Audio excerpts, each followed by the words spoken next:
Welcome to our channel. Today we how to optimize social media ads with AdRoll, full guide step by step clearly. Start by signing into your AdRoll account. Navigate to the dashboard and click on the Campaigns tab. Select Create New Campaign to begin the process. Choose the type of campaign that best fits your marketing goals. Define your target audience based on demographics, interests, and behaviors. Select the platforms where you wish to run your ads. Set your campaign budget and specify the duration of your ads. Craft compelling ad copy that clearly communicates your value proposition. Choose high-quality images or videos that align with your branding. Utilize A/B testing to experiment with different variations of your ads. Monitor your campaign's performance data in real time.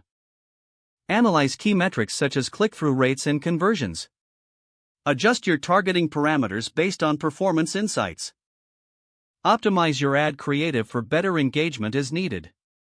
Consider retargeting options to re-engage previous visitors.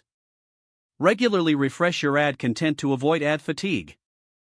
Use AdRoll's built-in analytics tools for detailed reporting.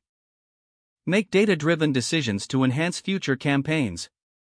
Iterate on your approach, focusing on what drives the best results. Stay updated on industry trends to keep your strategy relevant. By following these steps, you can effectively optimize your social media ads with AdRoll. If the page does not load, refresh the browser or try again in a private or incognito window. Make sure you are using the correct email address, then retype it carefully to avoid small typos. If your password is not accepted, use the reset option and create a new strong password you can remember. Check your spam folder for verification or security emails, then complete any requested confirmation steps. Enable two-factor authentication if available to improve account security and reduce unauthorized access risk. After signing in, review your profile details so your contact information and settings are accurate and current. If you see an error message, note it down and try again after restarting your device and internet connection. Don't forget to like this video and subscribe to our channel for more step-by-step tech guides.